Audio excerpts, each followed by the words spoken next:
میں نے ایک بنیادی اصول پر میں نے بات کی ہے. میں اس سیاست سے میرا اتفاق نہیں تھا جو مسلم لیگ نون نے اپنائی، جو اقتدار، ہر قیمت پر اقتدار کی سیاست تھی. میری کوئی ناراضگی نہیں ہے، لیکن ایک وقت آتا ہے کہ آپ فیصلہ کرتے ہیں کہ میں اس سیاست کا حصہ نہیں بن سکتا. وہ فیصلہ میں نے کیا، یہ میرا حق ہے. ایک منٹ آ رہا ہوں. کس پارلیمنٹ میں اپوزیشن نے بھی اعتراض کیا ہے، ان کے کولیشن پارٹنرز جو اکادی حکومت ہیں انہوں نے بھی تفصیلات کا اظہار کیا اس بجٹ کے اوپر. آج آپ نے بھی اس کے اوپر کھل کر گفتگو کی. بجٹ پاس ہونے کے بعد اس کا حل کیا ہے کہ یہ جو سارے جو ظالمانہ اقدامات ہیں ان کو واپس لینے کے لیے دوبارہ سے اسمبلی میں لے جانا پڑے گا، یہ کیا ہے؟ جی 1 منٹ لگتا ہے، ایک بل لے کر آئیں. تحفظات کے اظہار سے بات نہیں بنتی. میں کولیشن پارٹنر ہوں، میرا فرض ہے کہ میں روکوں حکومت کو. یہ جو کچھ ہوا ہے یہ سب کولیشن پارٹنر بھی حصے دار ہیں اس کے اندر، اس بوجھ میں حصے دار ہیں. اپنے آپ کو اس سے استثنا نہیں دے سکتے. جی شکیل صاحب ایک منٹ جی ایک سیکنڈ آ رہا ہوں. تو شکیل صاحب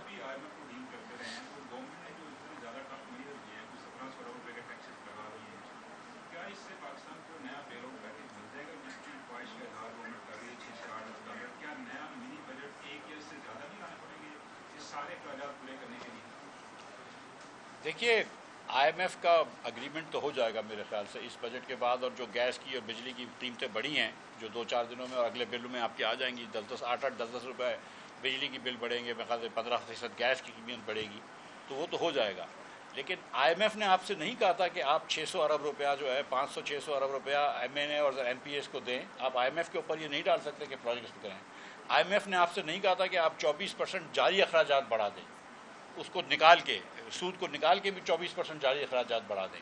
آئی ایم ایف نے آپ سے نہیں کہا تھا کہ آپ 30% صوبے کے اندر اے ڈی پیز کے بجٹ بنائیں. آئی ایم ایف نے آپ سے نہیں کہا ہے یہ چیزیں کہ جو آپ نے کی گئی ہیں. آئی ایم ایف نے تو کہا تھا آپ سے کہ آپ ایگریکلچر ٹیکس کو دیکھیں، ادھر آپ نے استثنا دی ہوئی ہے. آئی ایم ایف نے آپ سے کہا تھا کہ پراپرٹی ٹیکس کو دیکھیں، وہ آپ نے استثنا دی ہوئی ہے. آئی ایم ایف نے کہا تھا کہ ریٹیلر کے اوپر فکس ٹیکس لگائیں، وہ آپ نہیں لگا رہے. تو آپ تو آئی ایم ایف نے تو آپ سے یہ نہیں کہا نا کہ آپ 2.5% جا کے بیسکلی مینوفیکچررز کے اوپر اور ٹیکس لگا دیں جو کہ آپ اب کنزیومر دے گی. کوئی کمپنی ٹیکس نہیں بھرتی ہے، کمپنی صرف ٹیکس جمع کرتی ہیں کنزیومر سے آگے بڑھنے کے لیے. تو آئی ایم ایف کے اوپر آپ یہ ضرور کہہ سکتے ہیں کہ آئی ایم ایف نے کہا تھا کہ ایک پرائمری سرپلس ہونا چاہیے، یہ بات میں مانتا ہوں. لیکن یہ جو آخری دن جو 10% ٹیکس کے اوپر ٹیکس لگایا ہے سرچارج، یہ کہ آئی ایم ایف نے کہا ہے آپ سے؟ آئی ایم ایف نے آپ سے کہا ہے کہ آپ کچھ طبقات کو ایگزمپشن دے دیں ود ہولڈنگ ٹیکس سے اور باقی نوکری پیشہ لوگوں کے اوپر رکھیں. آئی ایم ایف نے آپ سے کہا ہے کہ آپ 200 سے 250 ملین ارب روپے کی جو ڈیزل کی آپ پی ایل ڈی نہیں پی ڈی ایل نہیں لیتے جو ایران سے تیل آتا ہے، یہ آئی ایم ایف نے کہا ہے آپ سے کہ آپ اس کے اوپر نہ لیں. آئی ایم ایف نے آپ سے کہا ہے کہ فاٹا کو ایگزمپشن دے دیں تاکہ وہ پورے پاکستان میں بیچے. آئی ایم ایف نے آپ سے کہا ہے کہ آپ سگریٹس کے اوپر جو ہے وہ جو 12 کمپنیاں سگریٹ کے ٹیکس نہیں دیتی اور 150-200 ارب روپے کی چوری کرتی ہے، وہ اس نے آئی ایم ایف نے آپ سے کہا ہے. تو آئی ایم ایف کے بہت سارے مسائل ہیں، مگر اس کے اندر جو غلطیاں ہوئی ہیں اور ہم یہ سمجھتے ہیں جو شاہد صاحب نے فرمایا کہ ہم سب کو ٹیکس دینا ضروری ہے اور آئی ایم ایف سے بات کرنا ضروری ہے، میں تو یہ ہمیشہ سے کہتا رہا ہوں، اس پہ کوئی دو رائے نہیں ہے. لیکن یہ چیزیں جو آپ نے کی ہیں جس کی وجہ سے یہ بجٹ جو ہے یہ لوگوں کے اوپر ظلم ہے، یہ جو آپ مڈل کلاس کا استحصال کر رہے ہیں، یہ جو غریب لوگوں کے اوپر جو سیلریڈ کلاس لوگوں کا استحصال کر رہے ہیں، یہ تو آئی ایم ایف نے نہیں کہا تھا. جی بھائی ایک منٹ. جی سر.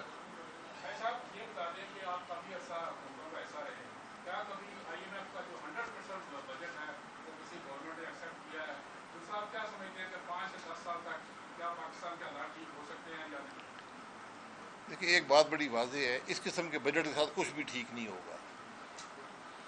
کوئی ریفارم کا ایجنڈا اس بجٹ کے اندر نہیں ہے، ایک چیز بھی نہیں ہے. پھر کیسے حالات ٹھیک ہوں گے؟ آپ کو حالات کے درست ہونے کا سفر ایک دن شروع کرنا ہے اور اس کا بوجھ عوام پر پڑے گا، لیکن حکومت کو بھی حصہ ڈالنا پڑے گا. اپنے اخراجات کم کریں، اس کے بعد لوگوں پہ ٹیکس لگائیں. یہ جو آپ پیسے کی بندر بانٹ ہے اس کو ختم کریں. جو آپ ٹیکس وصول نہیں کر رہے ان پاورفل طبقوں سے، ان سے ٹیکس وصول کریں، پھر ملک آگے چلے گا. آئی ایم ایف جو ہے، آئی ایم ایف چند باتیں رکھتا ہے آپ کے سامنے. آپ کو اپنے لیے، ان کے لیے نہیں، آپ کو اپنے لیے اس سے بڑھ کر زیادہ کام کرنا ہے، ریفارمز کرنے ہیں، پھر ملک آگے چلے گا. جی بہن.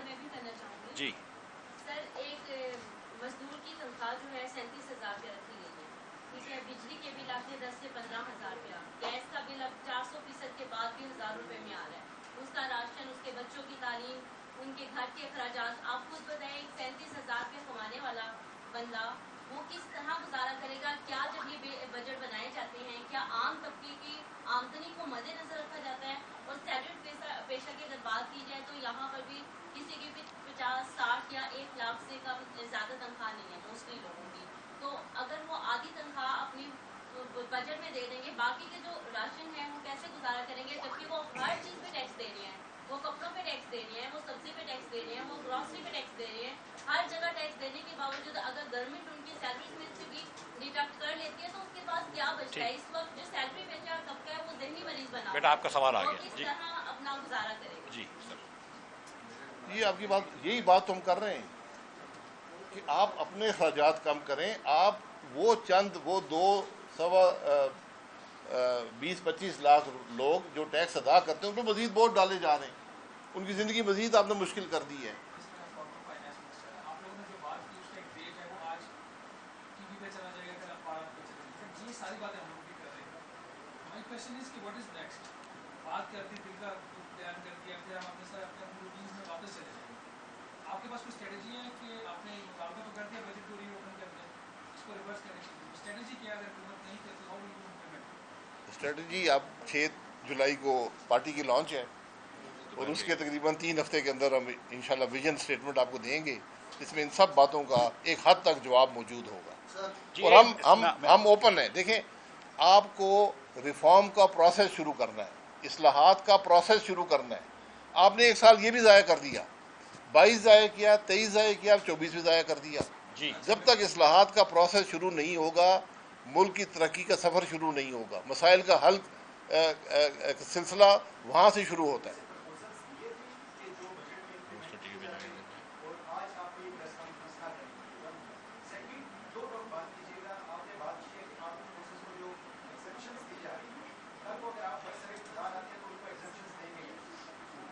دیکھیں, فورسز کی بات نہیں ہے. آپ یہ نہیں کر سکتے کہ کسی کے لیے قانون ہو رہا ہے دوسرے کے لیے قانون ہو رہا ہے. یہ وہ خرابیاں ہیں جو ملک میں اس معاملے کو خراب کرتی ہیں. تو میں ہر قسم کی ایگزمپشنز کے حق میں نہیں ہوں. یہ وقت چلے گئے ایگزمپشنز کے, اب آپ یہ کام نہیں کر سکتے. لوگ سوال کرتے ہیں. تو جہاں تک ہمارا کام ہے, ہم نے مسائل رکھ دیے آپ کے سامنے.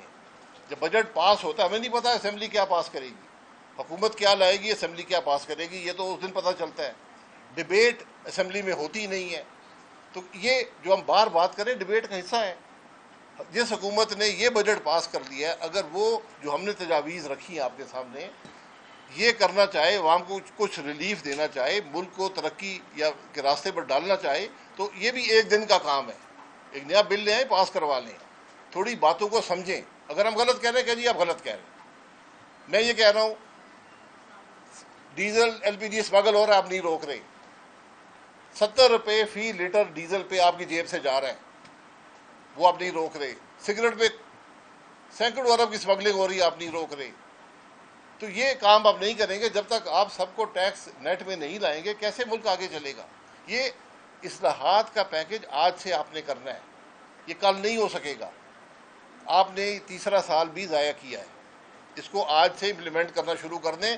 جو فارم 45 والے پہلے حکومت کر رہے تھے وہ بھی یہی کر رہے تھے. انہوں نے بھی کوئی یہاں بہتری نہیں لائی کسی کے لیے. ہمارا کسی جی بھائی ہر اخبار پہ دیے, ہر ٹی وی اسٹیشن پہ جا کے دیے. آپ کے خیال سے کیا اب آج پریس کانفرنس کری تھی پچھلے 2 ہفتے سے, میں اور شاہد بھائی آپ کو نظر نہیں آتے ٹی وی